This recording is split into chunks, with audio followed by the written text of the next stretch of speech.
जो नेता आज माफियाओं को भी रुला रहा है। क्या आपको पता है कि उन्हें खुद कभी संसद में आंसू बहाने पड़े थे? बोले डोंट बी एक समय था जब इस राज्य में शाम के बाद लोग घरों से निकलने में डरते थे और उन्हें कोई चिंता नहीं इस बात की जो है कि समाज में क्या दिक्कत है क्या नहीं है, जबकि 2017 के पहले घर से बाहर निकलते हुए भी महिलाओं को डर लगता था। लेकिन आज वही राज्य देश में जीरो टॉलरेंस पॉलिसी का सबसे बड़ा उदाहरण बन चुका है। तो क्या इस कट्टर नेता के पीएम बनने के रास्ते में कोई विपक्ष का नेता नहीं, बल्कि उनकी अपनी ही सरकार के अंदर की एक ऐसी सच्चाई है जिसे छुपाया जा रहा है?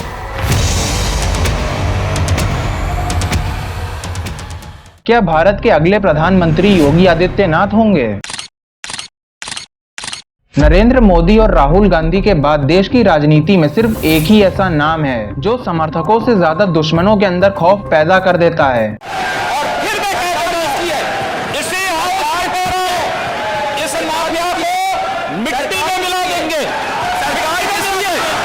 एक ऐसा नेता जिसके एक इशारे पर उपद्रवी अपना गुस्सा भूलकर घरों के अंदर घुस जाते हैं। मतलब क्यों, ऐसा क्यों लगता है फट्टे पड़ेंगे? ऐसी है भाई साहब, मोदी की सरकार है। अच्छा, बहुत बढ़िया है। किसे चाहते हो फिर? अखिलेश यादव को चाहते हैं। अखिलेश यादव को? जी। अखिलेश यादव को क्यों चाहते हो? बस चाहते हैं होना चाहिए। जिस दिन कांग्रेस या अखिलेश की सरकार आएगी उस दिन क्या करोगे? बस अपनी अपनी वो तो बाद में पता लगेगा, नूतनी क्या करेंगे जो बाद में पता लगेगा। जो आज हर तीसरे पॉलिटिकल मुद्दे में यही सवाल चल रहा है कि क्या ब्रांड योगी या ब्रांड मोदी से भी आगे निकलने वाला है। मोदी जी तो आदमी सही है, योगी जी है थोड़े से जरा इनमें, योगी जी में थोड़ा सा फॉल्ट है। योगी में फॉल्ट जी। हमारे योगी जी तो कानून व्यवस्था के विषय में रत्ती भर भी छूट नहीं देने वाले। क्यों पूरे देश के कोने कोने से सिर्फ एक ही आवाज उठ रही है कि यूपी के बाद अब पूरे देश को इस कट्टरपंथी नेता की जरूरत है। तो ये सब आपकी वजह से ही हो पाया है। बहुत बहुत शुक्रिया आपका, इसलिए मैं आपकी बहुत शुक्रगुजार हूँ और मैं चाहती हूँ कि आप भविष्य में प्रधानमंत्री के रूप में उभरें। एक समय था जब उत्तर प्रदेश को गुंडा राज और पिछड़ा राज्य कहा जाता था, जहां शाम के बाद लोग अपने घरों से निकलने में भी डरते थे। 2017 के पहले घर से बाहर निकलते हुए भी महिलाओं को डर लगता था। लेकिन आज वही यूपी देश में जीरो टॉलरेंस पॉलिसी का सबसे बड़ा उदाहरण बन चुका है। प्रशासन कैसा है? प्रशासन जो है भाई, योगी सरकार में बहुत अच्छा प्रशासन चल रहा है। हमारा प्रशासन बहुत अच्छा है। जो बात है, प्रशासन बहुत अच्छा काम कर रहा है इस टाइम पे। एक चीज बोलिए, एक चीज बताइएगा। आज हमारे जो है बहन बेटी बहुत सुरक्षित है। योगी सरकार ने बहुत अच्छा काम कर रखा है प्रशासन के मामले में। आज इस नेता की छवि ऐसी बन चुकी है कि जिसका नाम सुनते ही बड़े बड़े माफियाओं के हाथ पांव कांपने लग जाते हैं। लेकिन सोचो, जो नेता आज माफियाओं को भी रुला रहा है, क्या आपको पता है कि उन्हें खुद कभी संसद में आंसू बहाने पड़े थे? आज से लगभग 20 साल पहले देश की सबसे बड़ी पंचायत में उनका एक दर्दनाक और रोता हुआ चेहरा सामने आया था। बोले डोंट बी ये वही समय था जो एक साधारण से सन्यासी को देश के सबसे खतरनाक प्रशासक बनने की तरफ ले गया।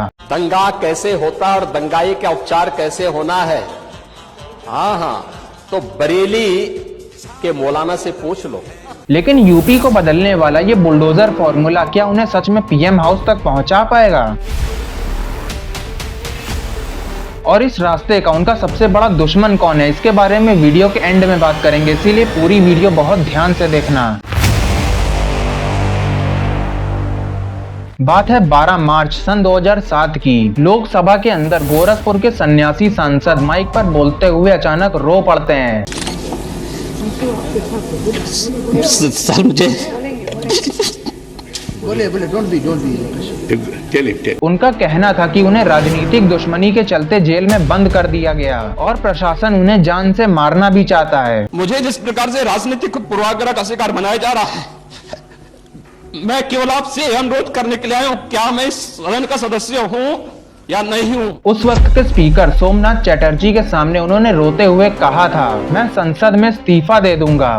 और क्या सदन मुझे संरक्षण दे पाएगा या नहीं दे पाएगा? अगर सदन मुझे संरक्षण नहीं दे सकता है तो मैं आज ही सदन को छोड़ करके वापस जाना चाहता हूं। लेकिन समय का पहिया घूमा और ठीक 10 साल बाद सन 2017 में वही रोते हुए सांसद देश के सबसे बड़े राज्यों में से एक के मुख्यमंत्री बन गए। मैं आदित्यनाथ योगी जिन्होंने खुद कभी संसद में आंसू बहाए थे, उन्होंने आते ही माफियाओं के रोने के दिन शुरू कर दिए। उन्होंने यूपी पुलिस को सिर्फ एक ही क्लियर ऑर्डर दिया, या तो अपराधी जेल में होगा या फिर सीधा ऊपर जाएगा। माफिया या तो जेल के अंदर है या मिट्टी में मिल गए हैं। इस एक बदलाव ने यूपी के पूरे गुंडा राज को हमेशा के लिए पलट कर रख दिया। और ये बदलाव सिर्फ माफियाओं तक सीमित नहीं रहा। योगी आदित्यनाथ ने आते ही सबसे पहले यूपी के अंदर से वीआईपी कल्चर और नेतागिरी को कम कर दिया। लाल बत्ती का घमंड हो या फिर सरकारी जमीन पर कब्जा, उन्होंने ये साफ कर दिया कि कानून के आगे कोई भी मंत्री या विधायक बड़ा नहीं है। नेता हो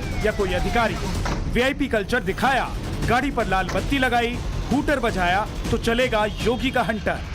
नियम की जानकारी भी मिलेगी और चालान की पर्ची भी कटेगी। इसी बिना समझौते वाली अप्रोच ने उनकी छवि एक आम सन्यासी से बदलकर एक बेहद निष्पक्ष और कट्टर नेता जैसी बना दी। हिंदुस्तान में कायदे से रहना सीखो, कायदे से रहना सीखो। यहाँ का कानून मानो, कानून मानोगे, कायदे से रहोगे तो फायदे में रहोगे। योगी सरकार की उनकी सबसे बड़ी पहचान बनी उनका बुलडोजर एक्शन। सूत्रों की माने तो चित्ता खेड़ा के 190 अवैध निर्माण पर बहुत जल्द एलडीए का बुलडोजर चलने वाला है। पहले जब कोई बड़ा क्राइम होता था तो सालों साल कोर्ट में केस चलते थे, लेकिन योगी आदित्यनाथ ने एक नया और तेज तरीका ढूंढा है सजा देने का। अपराधियों की इलीगल प्रॉपर्टीज पर सीधा बुलडोजर चलाना। असली मुद्दों की बात करें तो जुलाई 2020 में कानपुर के माफिया विकास दुबे के एनकाउंटर के बाद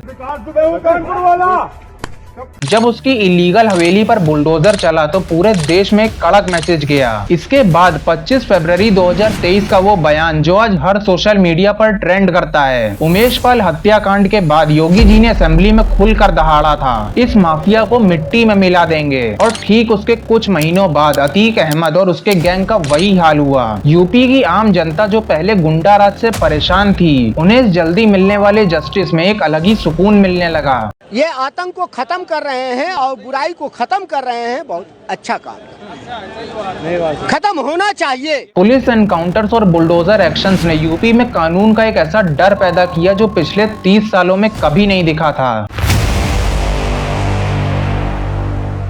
लेकिन क्या योगी जी सिर्फ एक एनकाउंटर स्पेशलिस्ट नेता हैं? बिल्कुल भी नहीं। अगर आप असली जानकारी देखें तो यूपी जो कभी पिछड़ा राज्य माना जाता था, जो उत्तर प्रदेश सरकार ने 2017 के बाद किया है, शायद अगर पहले हुआ होता तो आज श्रावस्ती का विकास प्रदेश नेतृत्व में शीर्ष पर होता। आज वही देश की दूसरी सबसे बड़ी इकोनॉमी बनने की राह पर है। 2017 से पहले पिछड़ा राज्य माना जाता था उत्तर प्रदेश। 2017 के बाद देश की दूसरी सबसे बड़ी अर्थव्यवस्था बना। नोएडा, लखनऊ, कानपुर और गोरखपुर जैसे शहरों में आज लाखों करोड़ों के इन्वेस्टमेंट्स आ रहे हैं। एक्सप्रेस वेज का आज सबसे बड़ा नेटवर्क यूपी के पास है। इसी बदलाव का आज सबसे बड़ा सबूत है हाल ही में आई यूपी डेटा सेंटर और स्टार्टअप पॉलिसी 2026, जिसके तहत यूपी को ग्रीन, एआई रेडी और कॉम्पिटिटिव हब बनाया जा रहा है, जिसमें 2 लाख करोड़ से ज्यादा के इन्वेस्टमेंट का टारगेट है। जो राज्य कभी बिजली के लिए तरसता था, वो आज एआई, रोबोटिक्स और डीप टेक स्टार्टअप्स का सबसे बड़ा सेंटर बनने जा रहा है। यही वजह है कि उनका यूपी मॉडल आज हर बीजेपी रूलिंग स्टेट में कॉपी किया जा रहा है। नेशनल मीडिया हो या फिर आम जनता, आज हर कोई उन्हें पीएम मोदी के बाद देश का अगला पीएम के रूप में देखना चाहता है, क्योंकि उनकी छवि एक बेहद कड़क और बिन समझौता करने वाले नेता की लगती है।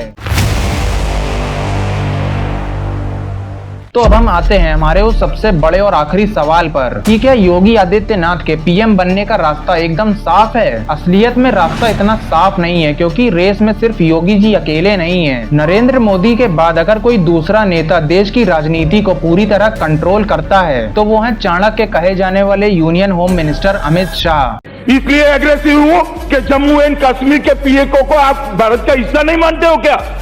एग्रेसिव ना हो, जान दे देंगे इसके लिए। क्या बात कर रहे हो आप?